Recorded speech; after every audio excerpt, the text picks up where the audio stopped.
I'm going to keep my remarks brief this evening. I think a visit by Albert Hofmann to America, the foundation of a library that bears his name, that will serve as an archive for the research that has been locked away in filing cabinets and packing boxes for 30 years, and in concert with the political situation in the society, the larger society around us, is a sufficient reason for pausing for a moment and actually considering what is the psychedelic experience, what promise does it hold for a sane future for our planet and our children, and what is it about it that kindles the kind of loyalty that I feel coming from the people in this room this evening. And I submit to you that it is nothing less than the rebirth of a voice that has been silent for at least 1,000 years. The still small voice of the logos of the planet. You know, the Old Testament says you don't have to study the difference between good and evil. You know it. The still small voice in your heart elucidates the correct way to live. And in Western culture, this still small voice has been stilled for over a millennia, and we have operated in a world that is reductionist, objectivist, materialistic, secular, male-dominated, stressing stasis, stressing the minute particulars in favor of the great overarching picture. And in some way, we have lost our way.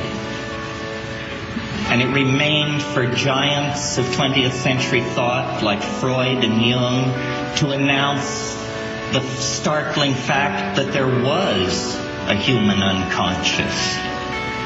And then it took still a different generation of researchers with a different set of analytical skills to take the concepts of the unconscious and turn it into a frontier full of challenge, to a topological manifold that courageous minds could sail out into to map and to explore.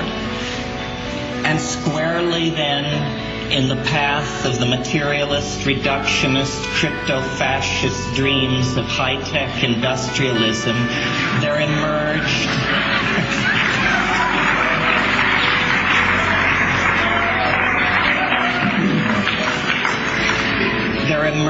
a mystery, the last thing you would expect, a true mystery. Now, Dr. Hofmann has been lauded here this evening for his invention of LSD.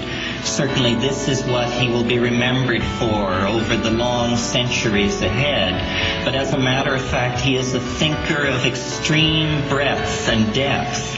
It was he, working with Carl Ruck and Gordon Wasson, who proposed that it was actually psychoactive ergot alkaloids that lay behind the Eleusinian mysteries, and thereby rubbed the nose of classical scholarship in the fact that the foundation and the wellspring of the Western imagination, which was the mystery cults of ancient Greece, that foundation is firmly rooted in a psychedelic experience.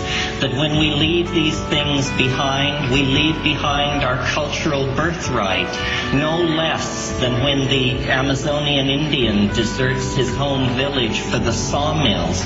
We too were once tribal people who lived in the light of mysteries that came to us mediated by shamans and created out of the magic of the natural world. It was Albert Hofmann who synthesized psilocybin for the first time and described its absolute structural characteristics. This is a man who is astride both the synthetic and natural product chemistry of the 20th century like no one else. His research has revealed the unexpected fact that there are biodynamic alkaloids in our environment, in our food chain, indeed in our history, that argue that we are the bearers of a great promise, that the future of consciousness can be endlessly bright. In the future, it will be unimaginable that governments once regulated the substances that people use to explore personal growth. It is the mark of a barbarous culture, and we are here to raise a light, to say truth is not so easily swept aside. One doesn't just say no to truth.